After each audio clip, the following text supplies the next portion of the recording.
Hello everyone, hope you are doing great. So, in today's video, we'll cover four topics. The first one is error formulas and their usage. Next one is data validation. Basically, we'll touch how we can restrict someone to put values that we don't want. Next one will be indirect function and a little bit about how we can use that. And the last one will be our named ranges and why it's useful. So we'll start with the array formulas. So basically in Office 365, we have started with the array formulas in which we can put arrays like a range in formula so that we don't have to drag down the formulas in cells. So we'll see what that means and how we do that. So for that, I have this particular example. Like here we have a table in which the first one contains the rating, and based on rating, what is the percentage of raising that should be given to a particular employee. And the next table contains the name of the employee and their current ratings. So we'll use our XLOOKUP formula to find out the ratings. Like see, before when we used to use VLOOKUP, then we can only select one value at a time. Like 4.5 is the rating. Then we have to select the table and like that. But in this Office 365 version, we can select the whole range. Then our lookup array will be this one. So here also same. Then the return should be this one. And if not found, we want it to be blank.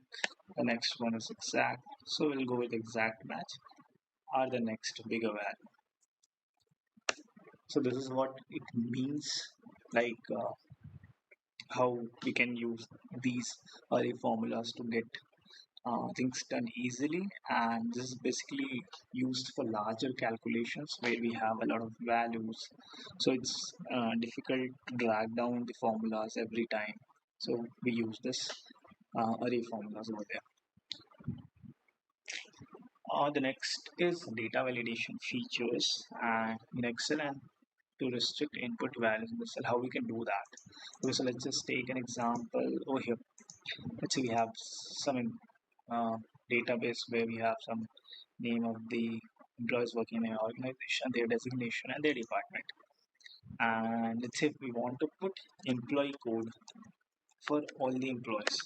So the criteria over here will be that all the employees have only 4 digit as their employee code. So just to eliminate the error and which can happen during typing or anything, we'll just put a data validation restriction that if anyone tries to put any values which is less than or greater than 4, then it should not take that particular value and throw an error. So how we can do that is go to data tab and data validation. In this particular drop down, you can select text length. Now we have various options, like if you want the data, that particular value to be in between two particular ranges are equal to something or not equal to greater than. So there are various options. You can choose anything according to your usage, but here we'll select equal to, and that should be equal to 4 digits.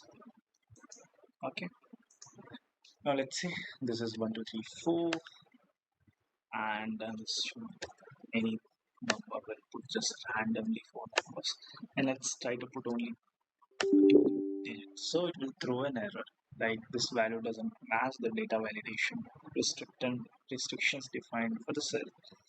So we can cancel that, and when we put, let's say, 5 digit, again it will throw a same error. That's it. So the next one is, what is the purpose of indirect function in Excel and how would you use it? So the indirect formula function is a very unique function, you can call it, in Excel, which helps to create complex formulas. Uh, so what happens is like, okay, let's just take what are the inputs that we need in this particular formula. So indirect, we have only two arguments. So first one will be the reference text, which means the range you want to refer, and next one will be the style. I'll tell you with the help of example so that it's easy to understand. So let's just take like for the reference the cell F3. Okay. The next one is style. So R1 C1 means row number, and R denotes the row number and C denotes the column number. Okay, and A1 style is like how we use the cell references are like B1, B2, B3, or C1, C2, C3, something like that. So let's just take A1 style for now and we'll close that. So there is nothing in F3, that's why we are getting a reference error. Okay, as soon as I'll put a reference of any cell, this that particular cell value will be shown in this particular cell. So let's just take B4 as reference. So we'll put B4. Now you can see that the value which is in B4 is showing over here. It's not only that we can put only one reference of one cell. Let's just take B4 to B7. Okay, so we got all the values that are there in B4 to B7. And if you go with the R1, R2, R1, C1 style, I believe the first option that we have like R1, C1 style that can be used only for one cell, and the next one is used can be used for a range or something like that. We'll see that particular function in coming videos. For the sake of an example, I have a video that I'll show how that was used. So yeah, this is the one. I'll just quickly explain what's happening over here. So we have a data set where we have students, different students and their marks in different subjects. And what we have to do is like we want to uh, calculate. We want our result to be the person who is getting maximum mark in different subject, and we have in subject we have data validation function. So as as soon as we just change the subject, we want our result to be updated as maximum number the student which have got in that particular subject. So just I'll play that. So see how in each one cell we have this particular formula that you can see over here.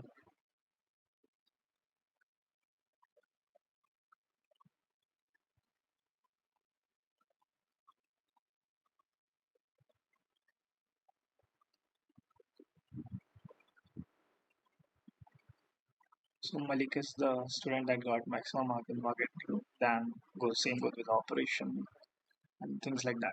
So what we'll do is we'll cover this particular topic in a different video, because I think this is something that needs some time to understand. So we'll dedicate a full video on this. So the last one is, can you explain the concept of name ranges in Excel and how they can be used? So what happens is like we used array. So arrays we use in a formula, and name ranges is something like we can give a name to a particular range, and whenever we have to refer that range, what we can do is we can just give is equal to, and we type that particular name that we have given for those range. So the value in that range will be uh, we can just pull out the value that are there in that range. So just for the sake of example, I'll show like we have some data set that have four employees of different departments. So let's say we will be using this particular names frequently. So it's not possible, or it's time consuming to every time just put out the name manually. So what we'll do is there are different ways to take to use name ranges for this one. What we'll do is we'll select fold area, then we'll go to formulas. Here we have criteria from selection, create from selection. Okay, so what we can do is like it's asking what name do you want to give that particular range. So our name should be the department name.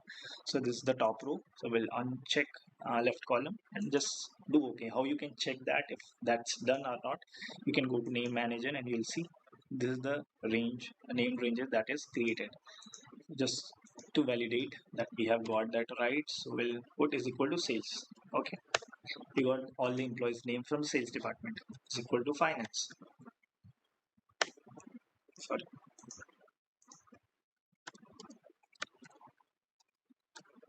So we got the names from the finance department. This is widely used for calculations, and like we can, there are some values that we are frequently using. So what we can do is we can put that those values in name ranges, and we can directly do the calculation based on that. I'll show you that also in our coming videos. So for this particular video, this is it. We'll see you in the next video. Till then, practice and take care. Bye bye. Thank you.